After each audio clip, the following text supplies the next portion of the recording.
Let's dive right into this explainer. Have you ever wondered how people hundreds of years ago dealt with the overwhelming, suffocating feeling that the world was quite literally ending? Or how we, today, process the terrifying possibilities of unchecked genetic engineering? Well, the answer across history is almost universally the same. We use literature. We're going to explore exactly how writers across time have used the written word as a roadmap to grapple with our deepest existential fears. Just listen to how perfectly this thought captures the sheer terror of scientific hubris. It's a fear that humans have tried to process through storytelling for centuries. This specific quote comes from Paolo Bacigalupi's brilliant biopunk novel, The Wind-Up Girl, and it asks a deeply unsettling question. What happens when our own creations entirely outgrow our control? Ultimately, it's a question of ethics, human vulnerability, and our desperate need to understand what lies just beyond the horizon of our current knowledge. To really wrap our heads around this, we're looking at 3 highly specific academic papers from a fascinating journal called Acta Neophilologica. It's a 2025 publication from the University of Ljubljana Press. Today, we're going to treat these papers as curated case studies in human anxiety. We'll be looking at how literature translates the fearsome and the unknown across time, across cutting-edge scientific disciplines, and even across different languages. Here's our roadmap for today's explainer. We'll start with the power of literature, move into Scotland's apocalyptic poetry, explore biopunk and bioethics, take a linguistics deep dive into translating Edgar Allan Poe, and finally look at how all of this acts as a mirror to humanity. Section 1. The power of literature, setting the stage. Section 2. Scotland's apocalyptic poetry, 16th century existential dread. You see, long before we were losing sleep over rogue AI or synthetic biology, humanity was terrified of the literal apocalypse. So we begin our journey in 16th century Scotland, specifically looking at Sir David Lindsay's 1552 poem, The Monarchy. At this time, the Scottish Reformation was in full swing. It brought with it massive political upheaval, religious dissent, and a very real, very palpable sense of dread among everyday people. Lindsay wasn't just writing nice poetry here, he was aggressively channeling the ideological rebellion and intense existential anxiety of his era. The monarchy is framed as a dialogue between a young courtier burdened by the state of the world and an older man named Experience, who basically walks him through the miseries of human history to explain exactly why the end times are knocking at their door. This brings up the prophecy of Elijah, a timeline drawn from Carrion's Chronicle. Now, that was a highly influential historical text of the time, which Protestant theology heavily relied upon to calculate the literal end of the world. Think about that for a second. They believed God's creation was operating on a strict, unchangeable 6,000-year timeline, neatly divided into 3 2,000-year eras: before Moses, Jewish law, and finally the era of Christ's grace. According to their calculations back in the 1500s, they were living right at the absolute tail end of that final era. In fact, Lindsay's poem specifically predicted the world would completely end in the year 2000.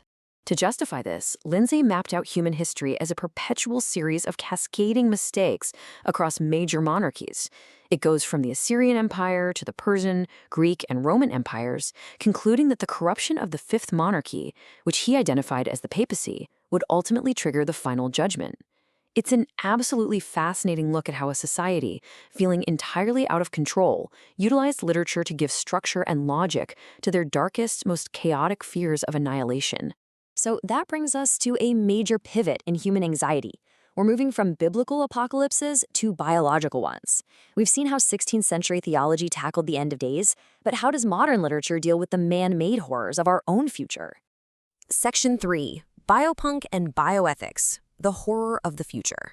Enter biopunk. It's a sci-fi subgenre that holds a mirror up to modern capitalist-driven science. If historical literature feared God's wrath, biopunk absolutely fears human hubris. Authors like Margaret Atwood and Paolo Bacigalupi build their terrifying worlds directly on top of 5 exact ethical concerns identified by researcher Marcus K. Diamond.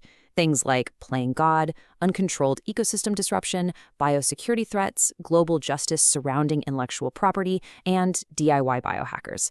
In biopunk, the mad scientist isn't some lone genius in a Gothic castle. It's a corporate geneticist in a sterile lab altering the fundamental building blocks of life just to boost a profit margin.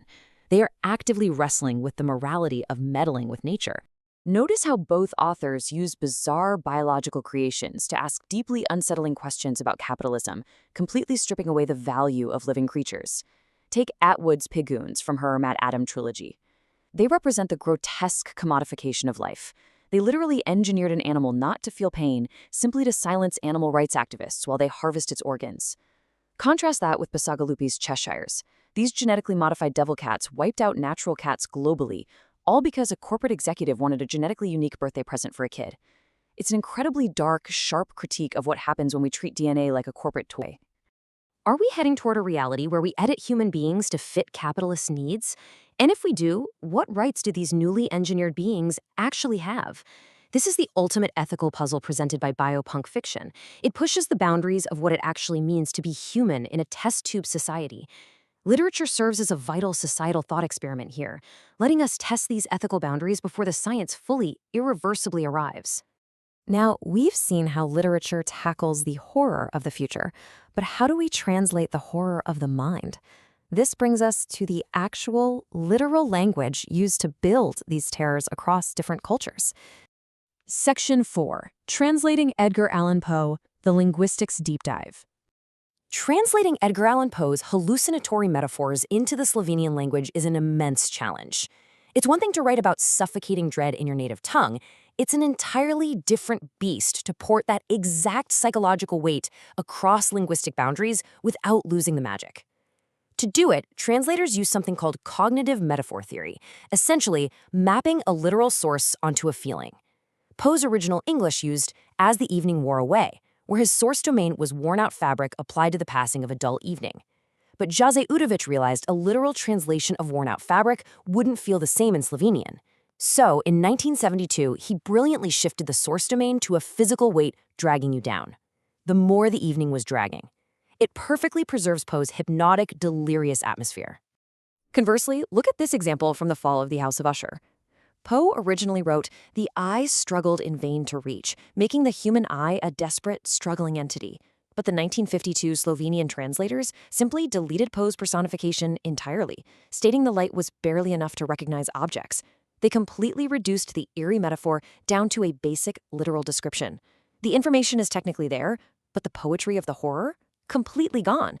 It really goes to show how fragile literary dread truly is and how easily it can evaporate if a translator doesn't actively recreate the aesthetic experience. Section 5. A Mirror to Humanity. Grappling with the Unknown.